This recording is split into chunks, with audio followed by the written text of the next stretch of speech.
Honestly, it's a story stranger than fiction, stranger than fiction. It's the kind of story we only used to hear about in Hollywood movies or TV series, not the social dramas, but the ones that rely on fantasy. But this thing that happened in Germany, which I'm about to tell you about, proves it. How much gratitude is met with gratitude? How much good? When someone does good, they are bound to find good somewhere as well. Yes, in Germany, a Syrian family's life changed 360 degrees because of a German lady. She showed them kindness and they responded to kindness with kindness, to good with good, and to compassion with compassion. And this is something Germans are not used to, or rather, their society lacks social closeness and social cohesion. So it was a big, very big reward. Don't go anywhere, I'll be back in a few seconds. Translation. Welcome back. If this is your first time you're watching this channel or this program, if you haven't subscribed to the channel yet, don't forget to subscribe, hit the bell button, and of course like the video if you enjoyed it. A German woman living in a village in the Bavarian region hosted a Syrian family from Idlib province.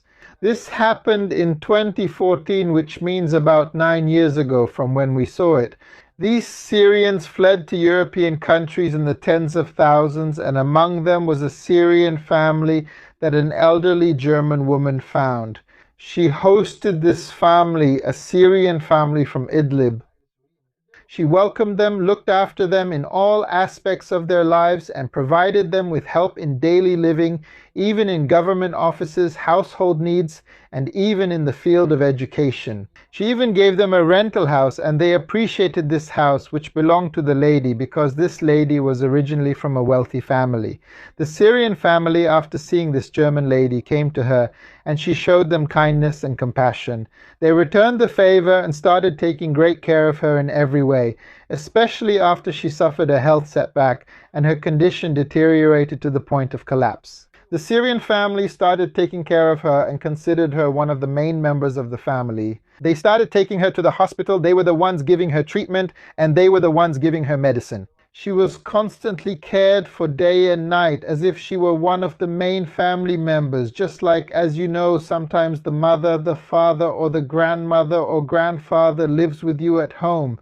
That's how it was. The care for this German lady continued until the day when, unfortunately, the Syrian family members woke up to her passing.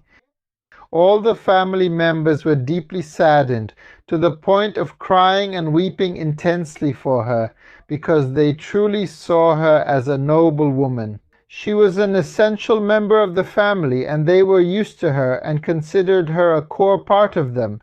Of course, the family even took care of all the funeral arrangements and handled her burial themselves, as if she was truly one of the family members.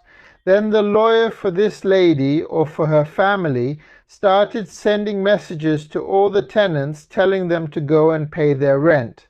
Now, the lady might not have taken much rent from them, or maybe she was reasonable, the German lady, but the lawyer came, and he demanded that everyone come and pay the rent for their homes. The Syrian father was shocked and contacted a lawyer, and he swore to him that he really did pay the rent to the German lady before she passed away. And he said, unfortunately, I don't have any document to prove this, because our dealings with her were like that. I mean, it was friendly, informal. We didn't record any document that we paid her. So the lawyer replied to him and told him that he had to come to his office. So the man, the Syrian father, thought that the lawyer's insistence on having him come to his office was because the lawyer wanted to force him by legal means to pay the rent he owed. There were several calls from the lawyer to this Syrian father, who wouldn't answer or tried to ignore him. But in the end, he answered the lawyer's call and went to see him again. He started justifying, assuring, and swearing to him that he really did pay the rent to the German lady before she passed away. And the rent wasn't cheap. 150 euros, which is a big amount. I mean, he couldn't possibly pay 650 euros. Again, he wouldn't have any money left to live on, so he was assuring him that he really did pay the rent of 650 euros to the lady before she passed away. But the lawyer replied to him and said, "Don't worry, I need you for another matter." The lawyer told him about the lady's situation, and indeed, this convinced the man to go to the lawyer. When he saw the lawyer, he told him about the German lady when she passed away. She made a special will, and she insisted that no one is allowed to open the will except in the presence of the notary. The notary returned. The notary, what they call a notary in Germany, please correct me if I'm wrong, told him. And this lady also stipulated in her will that you personally must be present. Of course, here the father might have gotten a little scared and decided, when he went to his wife and family, to seek help from one of the organizations because he was afraid there was a notary involved. And there was a lawyer who might force them to pay the rent again, or he was afraid that maybe the lawyer was accusing him of theft because he wasn't paying the rent or something like that. Some people suggested he visit an organization to discuss his problem, and he did. But one of the employees there told him, "Don't be afraid, go ahead, maybe this will be good for you. Why do you think the matter might be bad because of the lawyer? It's natural for it to be serious, but don't be afraid at all.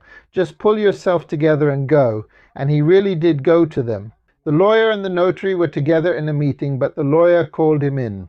He told him, "Please go and bring your entire family, which consists of your wife, your 2 daughters, and your infant child. Go and bring them all, because that's what is written in the will." The father didn't hesitate and actually went and brought his entire family to the lawyer and the notary.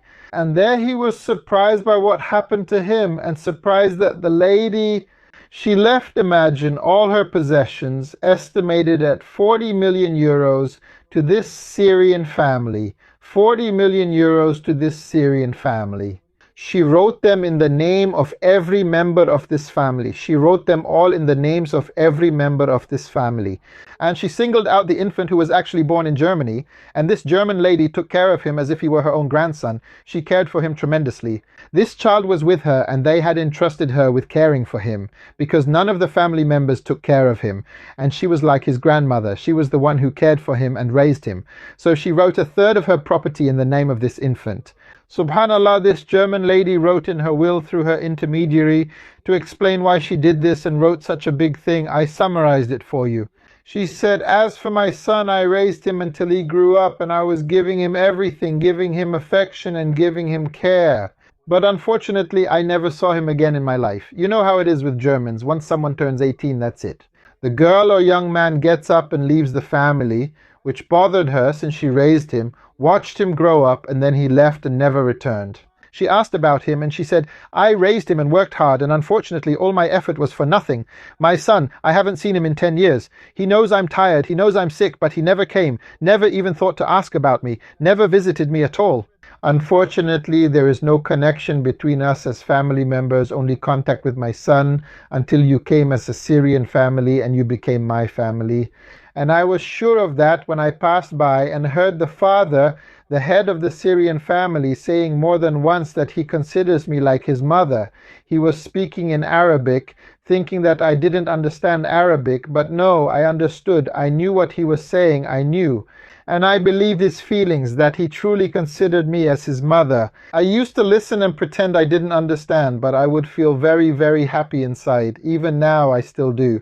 Me. I noticed that the father wouldn't go to work when he knew doctors were coming to see me. He would leave his job and sacrifice everything.